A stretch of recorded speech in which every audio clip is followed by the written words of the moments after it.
Hey guys, what's up and welcome back to my channel. So today we're going to talk about a very tragic case, and the reason why I want to talk about this, apart from it being important to give a voice to people who have lost their lives unfortunately, is also because I think there is a larger issue at hand, and the issue centers around live streaming. And I think that many of us already feel like we're in an episode of Black Mirror at this point, but I do think that there is a bit of a problem in the streaming world, I suppose, that has been going on, and there have been cases here and there that just further underline the fact that I think people, when they watch streamers, they detach themselves from reality, and even the streamers themselves might detach themselves from what they're doing while they're streaming in the name of entertainment, but then there can be tragic results that end up in people not only being potentially hurt, but also potentially losing their lives. So that's going to be the topic of today.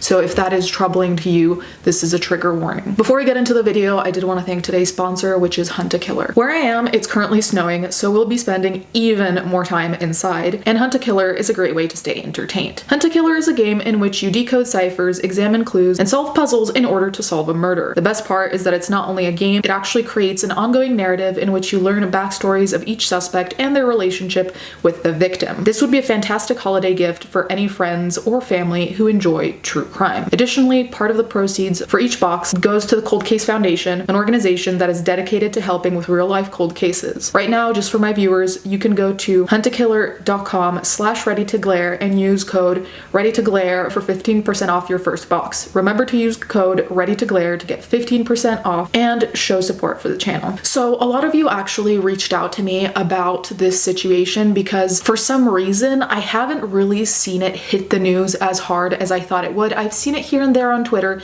but even when I looked it up, a lot of major news websites had nothing in regards to this. In fact, a lot of the websites were like The Sun or Daily Mail, websites that I typically don't really trust, which is pretty shocking because this case in and of itself is shocking, but it hasn't really hit yet. By the time I'm filming this, it happened yesterday and still not much is being said. YouTuber Stas Reflay arrested after live stream shows alleged abuse and death of girlfriend. A Russian streamer has been detained by police for a sickening live broadcast in which his near-naked pregnant girlfriend died. The alleged abuse was watched and even encouraged by his online audience. Stas Reflay allegedly forced his girlfriend, Valentina Valya Grigorieva, out into the sub-zero cold wearing only underwear, the Sun reports. The 30-year-old, whose name is Stanislav Reshetnikov, was allegedly paid $1,000 by a viewer to inflict this abuse on his girlfriend in the live stream, according to a report by Baza Media. Ms. Grigorieva, 28, who had recently revealed she was pregnant, died at the scene of suspected hypothermia. This is why I mentioned Black Mirror in the first place, because the sole concept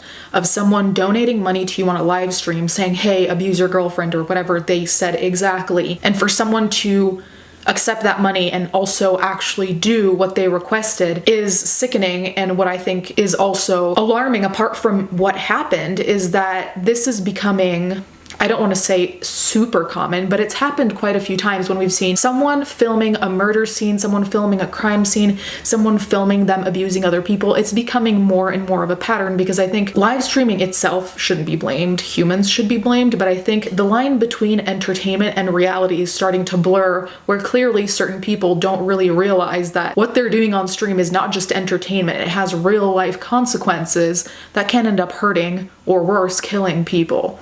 And it's just insane to me that someone would sit there, see that they got $1,000 donation, and because the donation says, oh, abuse your girlfriend or whatever it did exactly say, they do it, which is so just mind-boggling. I think most humans that have empathy and actually love the person they're with wouldn't even conceive of that, let alone even maybe accept the donation, considering that it's toxic and gross to even send someone money with that kind of like request, I suppose. The case has led to a call in Russia for an urgent ban on such online reality violence, which appears unrestricted on YouTube and can be watched by children. Known on YouTube as Drunk Reflay, he reportedly kept the YouTube camera rolling even as he realized Ms. Grigorieva was half dead after she was put on an exposed balcony. On the live stream, he was seen to carry her back inside his rented house in Ivanovka village near Moscow before trying and failing to revive her. He was heard saying, "Valya, are you alive? My bunny, what's up with you?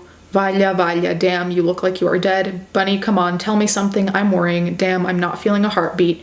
He informed his viewers, Guys, no pulse. She's pale. She's not breathing. See, this is the other side of this that I also find very troubling. Not only that he put her through that, but that he continued filming while he was in distress, presumably trying to revive her. That also to me is extra fucked up, because the initial abuse, that's obviously, I don't even know if there's an accurate word I could use for how cruel all of it that was. But aside from that, out of respect to her that he seemingly didn't have, to continue filming potentially her last moments alive to her death, and then turning to the camera to say, oh, I can't hear a pulse. Like, call an ambulance, call someone. Don't just turn to the camera as if this is a movie being like, oh, that's insane to me. And also, out of respect to her and her family, like, there should be no recorded moment online of someone losing their lives for anyone to see, and you being distressed allegedly, but also not really reacting in the urgent way you should be reacting. Even if thought she was alive, if she seems like there's something wrong with her, which there would be anyway if you force someone to stay outside in sub-zero temperature, barely clothed, you should have called an ambulance immediately, let alone you shouldn't have put her through that to begin with. But the least he could have done is call an ambulance immediately upon seeing that she wasn't well, which is a predictable thing. Like I said, if you force someone in sub-zero temperature, let alone someone who's pregnant. The live stream then continued even when he called the ambulance. On it, he was allegedly heard saying, "Wake up, Valya, I love you, wake up." Paramedics were seen on the live stream arriving and pronouncing her dead. It is believed the broadcast continued for 2 hours after she had died. In a previous broadcast, Mr. Reflay had allegedly sprayed her with pepper spray. The YouTuber reportedly makes money by receiving online donations from his Russian and international audience. A friend said his live streaming had been full of cruelty towards Miss Grigorieva. So the live stream where he allegedly pepper sprayed her, I actually did see that. That in and of itself was cruel, abusive. It was just mind-boggling because in that live stream, you could see that she was having, it seemed almost like it was an allergic reaction to the pepper spray. Now, I'm no pepper spray expert, but aside from her eyes tearing up, she was like coughing very violently, and at one point ended up on the floor, and literally everyone in the room just ignored her. Like, there was the main guy, Reflay, and then I think a friend of theirs, and they pretty much just looked over at her like it was nothing, which was extremely alarming because I was confused, obviously, because I don't speak Russian. So I was like, what just happened and why is nobody reacting? It was just very jarring to see someone in that kind of state of distress and everyone just being like, I don't suggest watching it in the least. Mr. Reflay has been taken into police custody. He faces up to 2 years in prison if forensic experts prove she died of hypothermia, say reports citing law enforcement. Information will also be checked about possible unlawful actions against the deceased by the young man in whose house the body was found, said the Russian Investigative Committee. An urgent investigation is now underway with checks on whether other laws were broken in this live broadcast. So the fact that he may just get 2 years is disappointing to say the least, but it's honestly just difficult for me to even grasp the concept that such cruelty is only gonna cost him potentially 2 years. That is so beyond disgusting to me. And I mean, the fact that we have it all documented in the live stream is not something I'd wish on anyone, but if anything, hopefully the police can use that and hopefully it'll end up being more than a 2-year sentence, because it's straight up abuse and then murder because she was forced to be outside. This case is not only disheartening and tragic, but it also kind of begs the question of what kind of content is allowed on platforms and which isn't, because a discussion that's being had for quite a while now is like nudity on certain platforms like Instagram or even YouTube.